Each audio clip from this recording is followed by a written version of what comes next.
नमस्कार, आप देख रहे हैं दैनिक भास्कर उत्तराखंड उत्तर प्रदेश। मैं हूं आपके साथ सपना पांडे। आइए डालते हैं एक नजर उत्तराखंड उत्तर प्रदेश की खबरों पर। टेम्पो चालकों ने किया आरटीओ कार्यालय के बाहर धरना प्रदर्शन। टेम्पो चालक संगठन के अध्यक्ष करणपाल सिंह बोले, टेम्पो चालकों की जा रही है घोर उपेक्षा। विकासनगर में टेम्पो चालकों ने आरटीओ कार्यालय में अपनी मांगों को लेकर धरना प्रदर्शन कर ज्ञापन सौंपा। उन्होंने कहा कि टेम्पो चालकों की ई रिक्शा चालक लोडिंग और सवारियों का काम कर रहे हैं, साथ ही मोटरसाइकिल द्वारा रेडी का कार्य भी किया जा रहा है, जिससे उनका कामकाज ठप हो गया है, जिससे उनके सामने रोजी रोटी का संकट गहरा गया है। उन्होंने चेतावनी दी है कि जल्द ही उनकी मांगों पर कार्यवाही नहीं की गई तो आरटीओ कार्यालय के समक्ष अनिश्चितकालीन धरने पर बैठने को मजबूर होंगे। विकासनगर से महेश रावत की रिपोर्ट। करणपाल जी, आपने ज्ञापन दिया है, क्या है आपकी मांगे? मांगे ये हैं कि जैसे ई रिक्शा चल रहा है, गलत तरीके से लोड हो रहा है। दूसरा, वो मोटरसाइकिल का जुगाड़ बनाकर दुकानदार भी उन्हीं को बुलाते हैं, बिना बिल के अपना माल ढुलवाते हैं सस्ते में, और जी के मजदूरी भी नहीं दे पाते इतनी जितनी उनकी बनती है। उनका शोषण किया जा रहा है। इस उपलक्ष्य में ना तो हमारे टेम्पो चालकों को काम मिल रहा है, ना ही कोई टेम्पो चालक को बुलाता है। अब पहले टेम्पो चालक को बुलाते थे, फ़ोन पे भी बुलाते थे, वैसे भी ले जाते थे, मगर आज स्थिति ये हो गई है कि ई रिक्शा आने से और उसकी आड़ में मोटरसाइकिल का जो जुगाड़ बना हुआ है उससे माल ढोया जा रहा है, और जी के उसे बिना बिल के दुकानदार भी उसी को बुलाता है जो बिना बिल के उनका माल ढोता है। दूसरी बात यह है कि उन्हें मजदूरी भी उतनी देते हैं, जैसे 5 रुपये कट्टा, 3 रुपये कट्टा, जो जबकि ढुलाई का वो लोड का बैठ रहा है, जो लोड करने का है, उन्हें 10 रुपये तक भी नहीं मिल पा रहा है। जबकि आज स्थिति है कि 15 रुपये या 20 रुपये कट्टा होना चाहिए लोड ले जाने आवागमन करने का, मगर वो भी नहीं मिल पा रहा है। और दूसरी बात यह है कि टेम्पो चालक जब ले जाता था, उसमें एक पल्लेदार को ले जाता था, उसको भी मजदूरी मिलती थी और टेम्पो चालक को भी मिलती थी, मगर आज उसका सफाया हो चुका है। इसी उपलक्ष्य में हमारा ये धरना प्रदर्शन है। हमारी ये बात आरटीओ साहब को भी कहने का है, और उसके बाद हम एसडीएम को भी कहेंगे। अगर ये हमारी बात नहीं सुनी गई तो हम इसके लिए एक सप्ताह के बाद हम धरना प्रदर्शन देंगे इस सड़कों पर। सीएम योगी आदित्यनाथ आज 56,77,000 बुजुर्गों को देंगे पेंशन की सौगात। सीधे बैंक खातों में दी जाएगी 3 माह की राशि। मुख्यमंत्री योगी आदित्यनाथ गुरुवार को 56,77,000 बुजुर्गों को वृद्धावस्था पेंशन की सौगात देंगे। तो वहीं यूपी सरकार ने चुनावी वर्ष में 4,56,000 नए बुजुर्गों को इस योजना से जोड़ा है, और इनके जुड़ने से यह योजना अब तक की सबसे बड़ी पेंशन योजना बन गई है। तो वहीं मुख्यमंत्री योगी आदित्यनाथ ने 836 करोड़ 55 लाख रुपए की पेंशन खातों में भेजने के साथ ही करीब 10 जिलों के नए लाभार्थियों से भी बात करेंगे। उत्तराखंड के राज्य आंदोलनकारियों को आज 2 सितंबर को किया जाएगा याद। शहीदों की शहादत में लगेगा हर वर्ष मेला। 2 सितंबर सन 1994 को मसूरी में उत्तराखंड राज्य निर्माण आंदोलन के तहत शांतिपूर्वक प्रदर्शन कर रहे लोगों पर पुलिस द्वारा बर्बरतापूर्वक गोलियां बरसाई गई, जिसमें मसूरी के 6 लोग शहीद हो गए। यह वह समय था जब उत्तराखंड राज्य निर्माण आंदोलन अपने चरम पर था, और शहर, गांव, गली, मोहल्ले हर जगह उत्तराखंड राज्य को लेकर आंदोलन किया जा रहा था, और धरना प्रदर्शनों का यह दौर जारी था। स्वतंत्रता संग्राम के बाद शायद ही कोई ऐसा आंदोलन रहा होगा जिसमें हर नागरिक ने अपनी सहभागिता निभाई। तो वहीं उत्तराखंड राज्य आंदोलन में मातृ शक्ति के योगदान को भी भुलाया नहीं जा सकता। आंदोलन में अपनी जान गंवाने वाली श्रीमती हंसा धनाई के पति भगवान सिंह धनाई कहते हैं कि अभी भी राज्य के शहीदों के सपनों को साकार नहीं किया जा सका है। देखिए मसूरी से अजीत कुमार सिंह की ये रिपोर्ट। देखिए, जो शहीद हुए आंदोलनकारी और जो घायल हुए, यातनाएं झेली, और पूरी मसूरी ने यातनाएं झेली, और मसूरी से ही उत्तराखंड राज्य का निर्माण हुआ, क्योंकि 6 लोग यहाँ शहीद हुए। और जिन सपनों को लेकर वो शहीद हुए, वो राज्य आज कहीं भी ये दिखाई नहीं देता है। यहाँ पर जो प्राथमिक सुविधाओं की बात थी, शिक्षा, स्वास्थ्य, रोजगार, सड़कें, वो बिल्कुल ख़त्म है। यहाँ पे सारे हिंदी के स्कूल आज देखिए बंद होने के कगार पर हैं, और यहाँ पर सड़कें ज्यों की त्यों हैं, पार्किंग की समस्या ज्यों की त्यों है, पानी की समस्या ज्यों की त्यों है। यहाँ पर एक पर्यटन ऑफिस हुआ करता था जहाँ सहायक पर्यटन अधिकारी बैठते थे, वो 20 साल में बंद हो चुका है। यहाँ पर एक पार्किंग पिछले 10 साल से बन रही है, अभी तक बन नहीं पाई है। और यहाँ के जितने भी हॉस्पिटल थे वो सारे बंद हैं। मसूरी का सबसे पुराना सेंट मेरी अस्पताल जो है, जो अंग्रेजों के टाइम में बना था, वो आज बंद है। शहर के बीच में था, सबको इलाज मिलता था, लेकिन आज लोगों को यहाँ पर एक छोटा सा इलाज में नहीं मिल मिल पाता है। और यहाँ का तमाम पलायन हो रहा है। मसूरी में जितने भी यहाँ पर गरीब लोग थे आज मसूरी से भाग चुके हैं। रोज़गार की कोई व्यवस्था नहीं है, यहाँ पर एक मार्केट नहीं बना है, मसूरी में किसी प्रकार का कोई नया टूरिज्म प्लेस नहीं बना है। तो हम कुल मिला के ये कहेंगे कि आज दुख होता है कि अगर ऐसा ही था तो हमारा उत्तर प्रदेश ही ठीक था, क्योंकि राज्य बनने के बाद यहाँ पे विकास कुछ भी नहीं दिखाई दिया। भंडारी जी, जैसे कि उस समय राज्य आंदोलन चरम पर था, आपके कुछ उसमें स्मरण होंगे, जरा वो बताइए। देखिए, उस टाइम की बात ही अलग थी।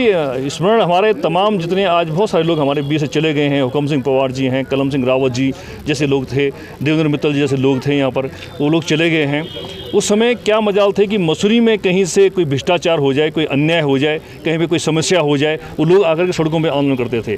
तो तमाम लोगों ने, मसूरी के जितने आंदोलनकारी थे, चाहे जितने भी लोग यहाँ पे हुकम सिंह पवार जी और 47 अन्य लोग यहाँ पर अन्य लोग थे, उन लोगों ने लगातार भूखे रह करके और उस टाइम पे लगातार पुलिस की यातनाएं इससे करके इस राज्य को बनाया और कहीं पे भी जो है पीछे नहीं हटी, गोली खाने पीछे नहीं हटी। तो वही एक राज्य निर्माण का आधार बना। महिलाओं का भी बहुत बड़ा योगदान रहा है राज्य आंदोलन में, और इसमें जो 2 महिलाएं भी हमें जो यहाँ से शहीद हुई हैं, तो मातृशक्ति के बारे में क्या कहना चाहिए? जी, हंसा धनई जी और बेलमती चौहान जी जो मसूरी की 2 मातृशक्ति यहाँ पर शहीद हुए हैं। मैं एक बात कहना चाहूँगा कि बहुत सारी जगहों ऐसा होता है कि आंदोलन कहीं और जा रहा होता है और गलती से किसी को गोली लग जाती है, लेकिन मसूरी का ऐसा आंदोलन था जहाँ की गोली का सामना कर करके गोली खाई गई। स्वर्गीय हंसा धनाई जी और बेलमती चौहान जी ने जब हमारे भाई बहनों पे गोलियां चल रही थी तो उन्होंने बंदूक की नलियां पकड़ी, बचाने की कोशिश की, लेकिन बाद में पुलिस वालों ने जो है उनको ही गोली मारी, उनका जो मस्तिष्क है वो तक जो है गोली से छिन गया। तो मसूरी की बहुत बहादुर महिलाएं थी, उस मातृशक्ति को नमन है।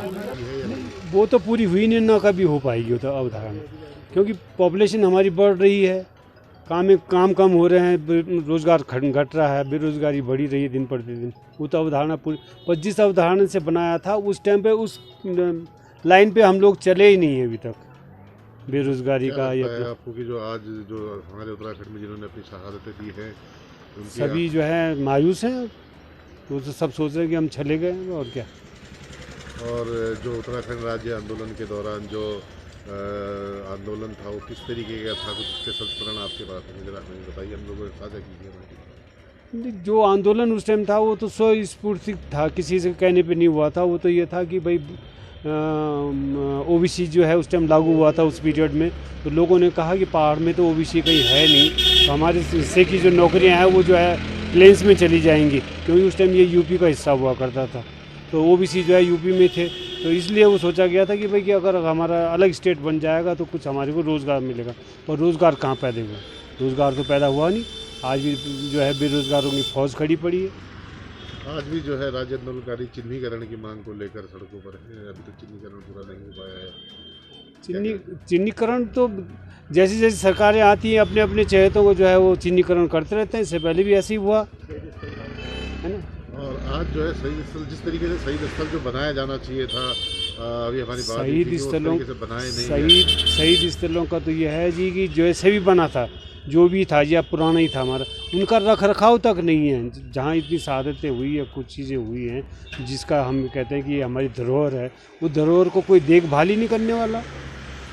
और मातृशक्ति का राज्य आंदोलन में बहुत बड़ा योगदान रहा है, क्या कहना चाहेंगे आप? मातृशक्ति कहाँ तक इसमें? मातृशक्ति तो आज भी छली हुई है हमारे, जो है पहाड़ों में चले जाइए, अभी भी माता बहनें जो है हमारी जो है घास लकड़ी काट के जो है अपने को तोड़ रही हैं। कोई दुख बीमारी हो जाती है तो वहाँ से कोई साधन ही नहीं सड़कों का। तो क्या लगता है आपको कि उत्तर प्रदेश का शासन ठीक था कि ये वाला शासन ठीक है? अब इसको देखते हुए तो ये लगता है हमारे को कि जो हम उत्तर प्रदेश ही में ठीक थे अपना, यहाँ क्या हुआ? कुछ भी नहीं। स्थिति रही है राज्य की स्थिति देखो जी, अभी तक चाहे आप कोई सी भी गवर्नमेंट कह लो, चाहे कांग्रेस कह लो, चाहे बीजेपी कह लो, अभी तक तो कोई भी मतलब वो चीज़ नहीं आई है कि जो होनी चाहिए, मतलब जो राज्य बनना चाहिए था वो राज्य नहीं, सपनों का राज्य नहीं है। अभी मसूरी जो है, हम मसूरी का देखें, ज़्यादा दूर ना, हम तो मसूरी के हैं तो मसूरी के देखें, तो जो उत्तर प्रदेश में जैसी थी जो स्थिति थी है उससे बदतर हो गई है, उससे बढ़िया स्थिति नहीं है मसूरी की। आज मसूरी की रोडें देख लो आप, कौन सी रोड ऐसी है जिसमें आप जाके बोलोगे जी ये बढ़िया बनी है, वो बढ़िया नहीं बनी? कुछ नहीं है। स्थिति मसूरी की वैसी है, उससे बदतर हो गई है। यूपी से भी बदतर स्थिति है इस समय।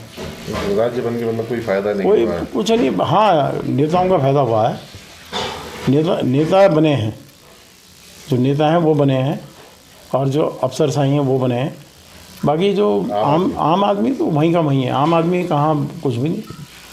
कुल मिला के जो है आज भी जो है जिन्होंने शहादतें दी हैं उनकी आत्मा शांति नहीं मिल पाएगी उनकी आत्मा को शांति। अब आप ये देखो कि मसूरी का एक शहीद स्थल है भाई, जिसको ऐसी चीज़ बननी चाहिए थी, वो इतना पैसा लगने के बाद भी आप बताते हैं जो शहीदों की फ़ोटो लगी है कि ये बलबीर सिंह की फ़ोटो है, और बलबीर सिंह ऐसा लगता है जैसे कि 70-80 साल का लड़का, 23 साल का लड़का 70-80 साल का लगता है।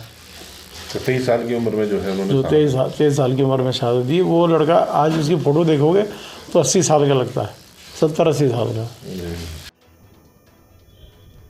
1 सितंबर को खटीमा में और 2 सितंबर को मसूरी में और 2 अक्टूबर को मुजफ्फरनगर में। ये शहीदों के शहीद आंदोलनकारियों को हम नमन करते हैं और उत्तराखंड आज 21 वर्ष का हो चुका है और 21 वर्ष के उत्तराखंड में कई संभावनाएं शहीदों ने भी, आंदोलनकारियों ने भी ये जगाने का काम किया था कि भाई हम आंदोलन करेंगे और राज्य अपना होगा और अपने राज्य का नियोजन हम अपनी तरह से करेंगे। जो हमारी बुनियादी ढांचे हैं, जो यहाँ की छोटी छोटी ज़रूरतें हैं, उनको हम पूरा करने का काम करेंगे। उस महिला के हाथ को, उसके जो सर पर बोझ है, उस बोझ को कम करने का हम नियोजन में प्रयास करेंगे, जिससे वो नियोजन अगर 8 घंटे वो जाती है और वो महिला एक बोझा घास का लेकर आती है, उसका पूरा दिन खट जाता है। क्या हम आंदोलनकारियों ने, इन महिलाओं ने सोचा था कि अपना राज्य बनेगा तो ये बोझ हमारे सर से कम होगा और ये जो पीठ पर जो लकड़ी को ढोने का पड़ता है उसका भी बोझ कम होगा। तो इसके लिए हमने कोई नियोजन में कोई जगह देखी नहीं, सरकार ने कोई ऐसा नियोजन भी नहीं करा जिसमें जो है इन महिलाओं को कोई राहत दी जा सके, है ना, इनके बोझ को कम किया जा सके। और साथ ही यदि सरकार इनके बोझ को कम कर देती तो इनका बचा हुआ जो श्रम था, श्रम शक्ति जो है राज्य उत्पादन में लगती, राष्ट्रीय उत्पादन में लगती, लेकिन ऐसा नहीं हुआ। आज भी आंदोलनकारी साथी, मैं अभी नमन करके आ रहा हूँ खटीमा के शहीदों को देहरादून में, तो शहीद स्मारक में आज एक गोष्ठी हो रही थी, तो उसमें भी यही बातें निकल कर आ रही हैं कि 21 साल के सफ़र के बाद भी यहाँ का नौजवान अभी छला हुआ है, ठगा हुआ है, उसके हाथ को कोई रोज़गार नहीं है। ऊपर से कोरोना ने ऐसा मारा कि वो जहाँ गया था रोज़गार पाने के लिए, वहाँ से भी खाली लौट कर जो है अपने गांव को रिवर्स पलायन में चला गया। तो आज ये सबसे बड़ा दुखद पहलू ये है कि मुजफ्फरनगर की किसान महापंचायत, इससे पहले योगी सरकार आज दे सकती है किसानों को बड़ा तोहफा। पूर्व मुख्यमंत्री स्वर्गीय कल्याण सिंह के नाम पर कुछ महत्वपूर्ण योजनाओं को भी शुरू करने का फैसला। उत्तर प्रदेश की योगी आदित्यनाथ सरकार किसानों को गुरुवार को बड़ा तोहफा दे सकती है। प्रदेश सरकार 5 सितंबर को मुजफ्फरनगर में होने वाली महापंचायत से पहले जगह जगह किसान संगठनों के पंचायत का बड़ा जवाब देने को तैयार है। कैबिनेट की बैठक में दर्जनों प्रस्ताव पर मोहर लग सकती है, तो वहीं कैबिनेट बैठक में गन्ना मूल्य बढ़ाने सहित कुछ अन्य महत्वपूर्ण प्रस्तावों को मंजूरी भी मिल सकती है। पूर्व मुख्यमंत्री स्वर्गीय कल्याण सिंह के नाम पर भी कुछ महत्वपूर्ण योजनाओं को शुरू करने का फैसला हो सकता है, तो कुछ योजनाओं के नाम बदलने को लेकर मंत्रिपरिषद की बैठक में मंजूरी मिल सकती है। बुलेटिन में आज के लिए बस इतना ही। जाने से पहले एक संदेश, कोरोना संक्रमण अभी खत्म नहीं हुआ है, तो इससे बचे रहने के लिए समय पर वैक्सीन लगवाएं, मास्क पहनें, सामाजिक दूरी का ध्यान रखें और देखते रहिए दैनिक भास्कर उत्तराखंड उत्तर प्रदेश।